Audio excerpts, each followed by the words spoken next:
What's just incredibly rich about it is that they act like children when they don't get their way, and at the same time they think they know what's better for your children, and they think they should just, parents should just seize all control of their children to the state.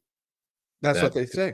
Parents shouldn't learn what their kids are being taught in school. They shouldn't learn about what their kids are watching on TV. Like, the COVID lockdowns were awful. But if there's a silver lining that could be made out of all of it, is that the fact that parents actually learned what their kids were learning in school because of all these virtual lessons, and they were sitting in them, and they were like, what the fuck is my kid learning? Right.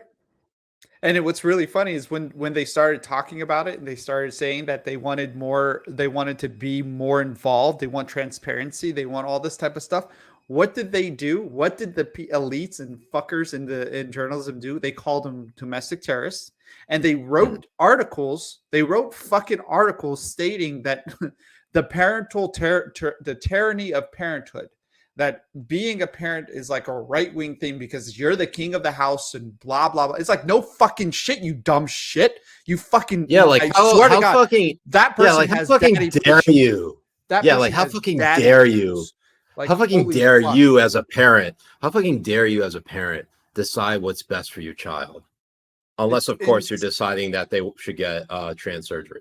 Yeah, then oh, that's amazing. Oh, or just like the opposite sex. You push your four-year-old to do cross-dressing in front of gay pride parades? Oh, you're amazing. You're such a good parent. Oh, that's so great. Yeah, the best parent. Oh, your child's twerking in front of a crowd of people? Oh my God, so brave. So courageous. Thank you so much. Oh, you think that you convince them that they're non-binary and that you call them fuck shit, dipshit? Oh my God.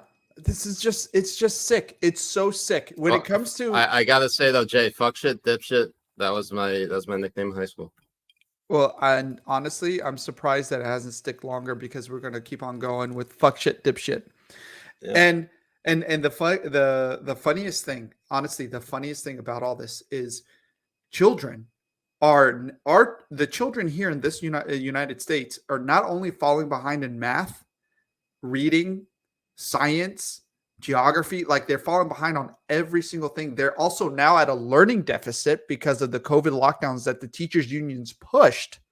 And instead of wanting to make sure that we are trying to get them back up to speed, they're whining about not being able to brainwash them more with CRT bullshit and fucking gender whatevers. It's actually amazing. It's actually amazing how they whine to even the slightest amount of pushback. And actually, I wanted to mention this too, but Professor Pupper kind of already, there's a good segue right here. It says, worth noting that calling parents tyrants is a very, very common idea among pedophiles, or as they call themselves, MEFs. And I'm actually very glad that Pupper brought up this term because, again, the term MAPS is designed to soften the pedophile image. Okay, they are specifically pushing to normalize this shit in our society, and 100%. The further that they push, essentially, the further that they push, the more of a bigot that you look like, because you don't approve, or you are morally abhor pedophilia.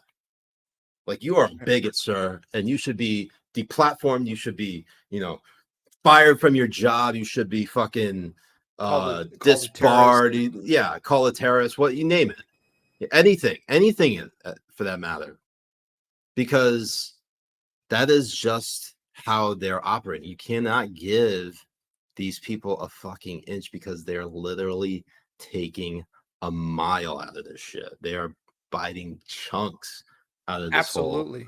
And it's amazing because they want to call you transphobe if you're for this bill. They want to call you a bigot, homophobic. They want to call you all of these fucking names. And you know what? Bring it. You say whatever you want, because you know what's worse than any of that stuff?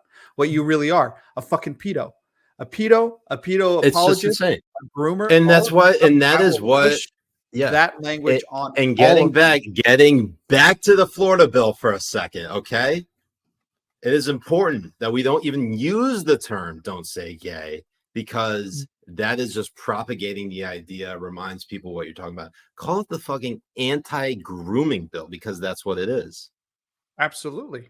Absolutely. I mean, it's not even that, but it's more towards that than the don't gay say gay. And it's really funny when you start calling it an anti-groomer bill, you have journalists whining about it and crying and saying like, "Oh my God, you can't say that," and blah blah, while they are pushing democratic talking points of a fucking lie, an absolute lie. And you know what? It's hurting them even more, because when people go to vote and when they see it, it's not going to say "don't say gay" when Floridans read it or push for it. It's going to say parental rights. And when you see the statistics, 56% of Florida Democrats support this bill and the language in this bill. Yeah, and if they never knew the name of the bill too, which makes you go even more insane, because at this point, Jay, like, look, perhaps we shouldn't. We probably should have been more outraged in the beginning by all this. But when you see some people whining about certain shit, you're just like, they're just gonna do the same shit over and over again. Like, it's not. They always use like this. They turn themselves into victims. They say like, oh, it's a matter of oppression. We're being, oppressed by this dictator, Yep. Ron DeSantis. We're being thrown into camps for saying the word gay. Like, you have to, I mean, it's difficult not to just dismiss them outright, but now you have to basically fight fire with fire and call these people fucking liars. And I just realized that I rhymed right there, but be that as it may, Jay, God damn it, I'm rhyming like crazy right now. What the fuck's wrong with me? Fuck Anyways, shit, dipshit. Fuck shit, dipshit. In any event, yeah, just no, and you're right. Remember, and you remember that you have to be very deliberate about the language you use, because if you even start using terminology that's been co-opted by liberals, you're kind of already falling prey to that trap of propagating that narrative almost. And you may not be doing it intentionally, but I've done it and didn't even realize it for so long. So right. And the best thing we have against these type of things and these type of people is the truth, the actual truth. So we can go to them and the people they're trying to convince and show them what fucking liars they are. They want to try and make you feel like you're a fucking crazy guy for speaking the truth, for actually speaking the truth. Do you think, do you think like Disney would ever leave Florida? No, they got too much money invested in Florida. Absolutely not. They'd be crazy to do that. That's too big of an operation. That's when dude, what is, like, there's like a saying, like a rule number one, like, don't fuck the money up. Like, Disney's not going to fuck the money up. Orlando, Disney World makes a shit ton more money than Disneyland ever does. Unless, of course, they open up like another Disney World in China, and recoup all their what would be losses. And I don't even know what the policy is like in China against homosexuality, but I'm pretty sure the CCP probably doesn't allow it. They don't, all that gender stuff and everything in schools from K to third grade or K to 12. All they're learning is math, science, and fucking geography and shit.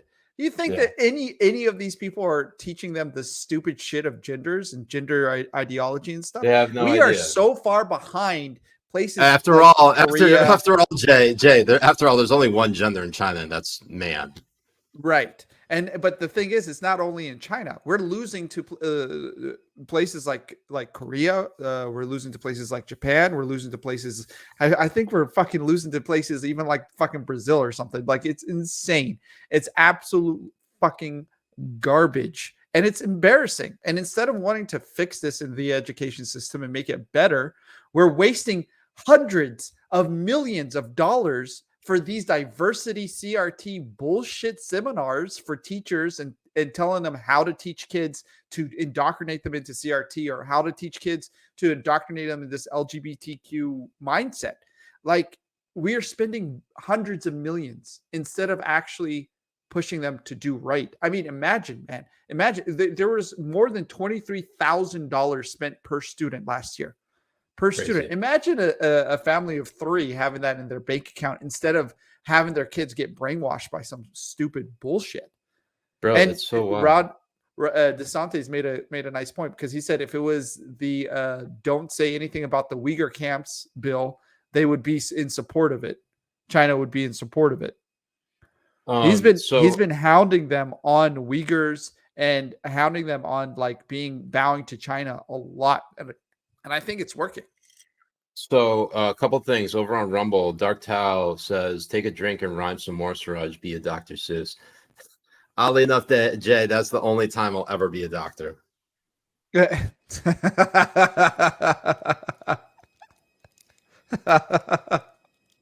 You are always a doctor in my heart. I mean, the thing you do with my asshole, seriously, it's PhD stamp of Medicinal. approval. It's medicinal, Jay. It's Absolutely. Therapeutic. It Okay? really is. Well, I'm sorry. Also, MD. thank you to Florida Habibi over on Twitch for the 1,600 bits. Wow, very, very kind of you. And Professor Pubber for subbing for 14 months. God damn. I'm surprised people still check us out on there, even though we still post on there. It's funny to me. Anyway, nice. Ron DeSantis went up earlier this week in front of, I want to say, a press conference and entirely dragged Disney for their hypocrisy. Let's go check out that clip. Yes.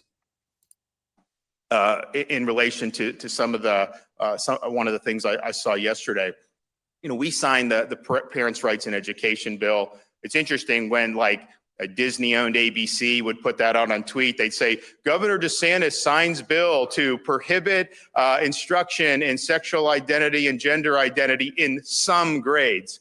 Some grades. Why would they say some grades instead of K through 3? It's just amazing. If Deliberate lying. You saw a lot of this, right. But then for Disney to come out and put a statement and say that the bill should have never passed and that they are going to actively work to repeal it, I think one was fundamentally dishonest, but two, I think that crossed the line. This state is governed by the interests of the people of the state of Florida. It is not based on the demands of California corporate executives. They do not run this state. They do not control this state. I also thought it was interesting. I talked to the Speaker of the House yesterday afternoon, and he said Disney never called him while they were putting this through the House. They didn't seem to have a problem with it when it was going through. If this was such an affront, why weren't they speaking up at the outset? And yet they won't. And then for them to say they're going to actively work to repeal substantive protections for parents as a company that is supposedly marketing its services to parents with young children, I think they crossed the line. And, people ask me, kind of about, their posture on the bill. I said, you know what? If we would have put in the bill that you were not allowed to have curriculum that discussed the oppression of the Uyghurs in China, Disney would have endorsed that in a second. And that's the hypocrisy of this.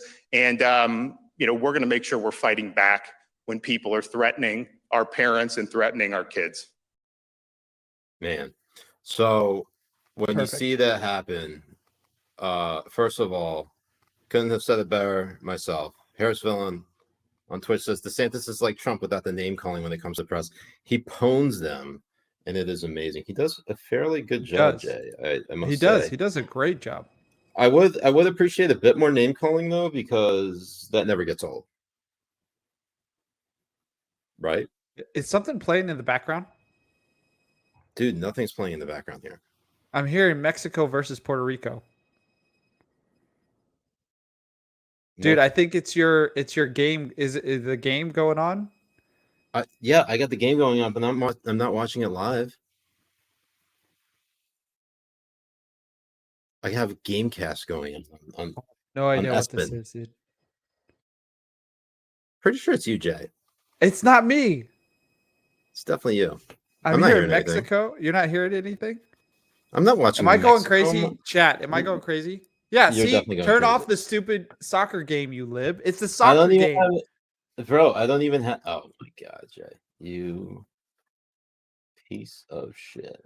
Me. Any event. Yeah. Yeah, you. Oh my God.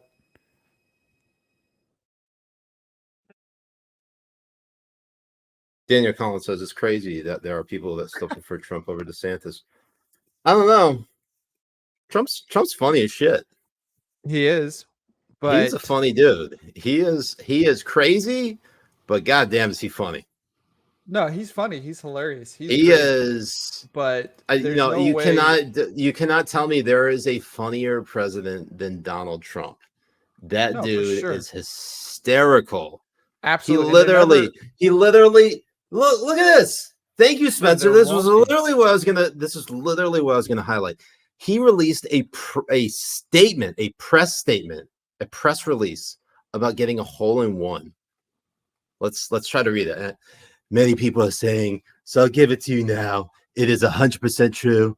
While playing with the legendary golfer Ernie Els, winner of 4 majors and approximately 72 other tournaments throughout the world, Gene Sowers, winner of the Senior U.S. Open, Ken Duke, and Mike Goods, both excellent tour players.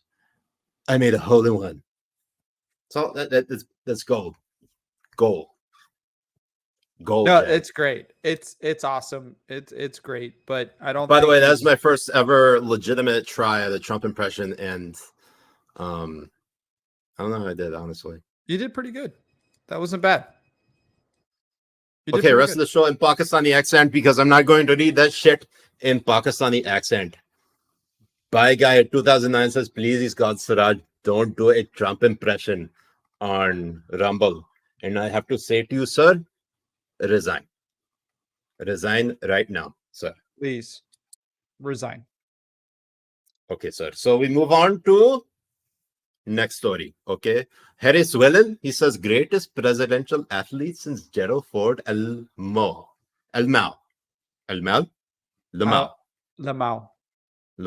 Okay, that is how you say it. Most good. Habibi.